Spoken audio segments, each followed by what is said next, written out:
Hello anime lovers, स्वागत है आपका वाइपर एनिमे एक्सप्लेन्ड चैनल पर। और आज हम देखेंगे ज़ॉम 100 bucket list of the dead के तीसरे एपिसोड को। अगर आपने इसके पिछले एपिसोड्स के वीडियोस अब तक नहीं देखे हैं तो उन्हें पहले जरूर देख लीजिए, उनकी लिंक आपको डिस्क्रिप्शन में मिल जाएगी। तो चलिए अब जानते हैं आगे की कहानी को बिना किसी देरी के। दोस्तों, एपिसोड की शुरुआत एक क्लब से होती है जिसमें एक बच्ची रो रही थी क्योंकि उसके पेरेंट्स को ज़ॉम्बीज़ ने मार दिया था और वो बहुत डरी हुई थी। इस क्लब का मैनेजर शो उसे शांत कराता है और कहता है कि डरने की कोई बात नहीं है। इसके बाद ये लोग कुछ हथियार लेकर बाहर जाते हैं और ज़ॉम्बीज़ को मारने लगते हैं और उन्हें क्लब में जाने से रोकने की कोशिश करते हैं। इधर हम देखते हैं कि अकीरा भी अपने दोस्त केंचो से मिलने इसी एरिया में आया था। इसके बाद कहानी कुछ घंटों पीछे जाती है। अकीरा को अब काम पे नहीं जाना था तो वो अब किसी भी तरह की दाढ़ी रख सकता है। अकीरा अब मार्कर से अपने चेहरे पर दाढ़ी बना लेता है, पर उसमें वो अच्छा नहीं लगता तो वो क्लीन शेव ही कर लेता है और बढ़िया दाढ़ी उगाने वाली लाइन वो अपनी लिस्ट में से काट देता है। अकीरा सोच ही रहा था कि आज के दिन उसे क्या करना चाहिए, पर तभी उसके मोबाइल में नोटिफिकेशन आता है। अकीरा देखता है कि उसे किसी ने मैसेज किया था, यानी शायद सिग्नल और इंटरनेट वापस लौट आए थे। पिछले 3 साल में अकीरा ने सारे मैसेजेस इग्नोर किए थे क्योंकि वो ओवर टाइम में बिजी रहता था और अपने कई सारे दोस्तों से मिलने नहीं जा पाता था। पर अब शायद ही वो सभी लोग जिंदा बचे होंगे और अकीरा को अब पछतावा होता है कि काश उसने वो समय अपने दोस्तों के साथ बिताया होता। तभी अकीरा को अपने एक दोस्त केंचो की याद आती है और उसे यकीन था कि उसके जैसा लड़का तो इतनी जल्दी नहीं मरा होगा और जरूर वो किसी होटल में लड़की के साथ मजे कर रहा होगा। दूसरी तरफ हम केंचो को देखते हैं जो कि सच में एक होटल में था लेकिन एक कमरे में फंस गया था क्योंकि बाहर ज़ॉम्बीज़ थे।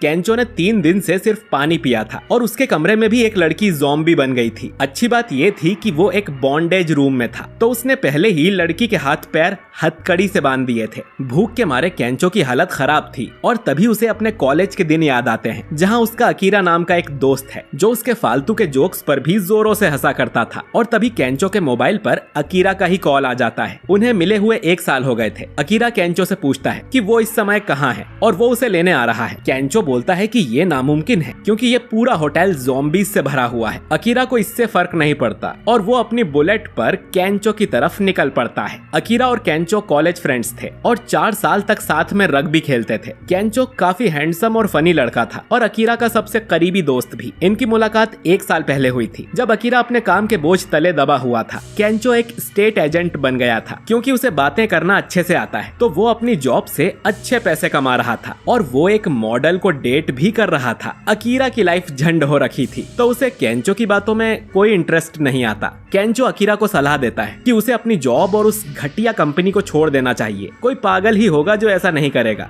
अब अकीरा उसकी बात नहीं मानता बल्कि उस पे ही भड़क जाता है। कहानी वापस प्रेजेंट में आ जाती है। हम उसी मैनेजर को देखते हैं जो कि अब अकेला ही जिंदा रह गया था। ज़ॉम्बीज़ उसे मारने उसकी तरफ बढ़ रहे थे लेकिन तभी पास में कोई शोर होने लगता है और ज़ॉम्बीज़ वापस मुड़कर उस शोर की तरफ भागने लगते हैं और मैनेजर की जान बच जाती है। इधर केंचो के होटल से भी सभी ज़ॉम्बीज़ उस शोर की तरफ जाने लगते हैं। ये शोर एक कार का था जिसका हॉर्न अकीरा ने जाम कर दिया था। ढेर सारे ज़ॉम्बीज़ उस कार को घेर लेते हैं और फिर आग लगने से उसमें धमाका हो जाता है। केंचो अब अपने कमरे से बाहर निकलता है और बाहर ही उसे अकीरा मिल जाता है। उसे यकीन नहीं होता कि अकीरा सच में आ गया था। अकीरा अब चिल्ला चिल्ला कर केंचो से माफी मांगता है कि उसे उसकी सलाह मान लेनी चाहिए थी और उस जॉब को छोड़ देना चाहिए था, लेकिन उल्टा वो केंचो से ही जलने लगा कि वो कितना खुश और सक्सेसफुल है। इसके लिए वो केंचो को सॉरी बोलता है। अब केंचो भी उसे कुछ बताने वाला था लेकिन अकीरा के चिल्लाने से ज़ॉम्बीज़ वापस होटल में आ गए थे। अब ये दोनों ज़ॉम्बीज़ से बचते हुए होटल की छत पर चढ़ जाते हैं और उसके दरवाजे को बंद कर देते हैं, लेकिन दरवाजा ज्यादा देर तक इन ज़ॉम्बीज़ को नहीं रोक पाएगा। केंचो को समझ नहीं आता कि उन्हें क्या करना चाहिए। अब अकीरा बोलता है कि वो लोग यहाँ से सीधा सामने वाली बिल्डिंग पर कूद जाएंगे। केंचो को ये नामुमकिन लगता है क्योंकि वो बिल्डिंग काफी दूर थी। अकीरा कहता है कि ये तो कूदने पर ही पता चलेगा। इसके बाद अकीरा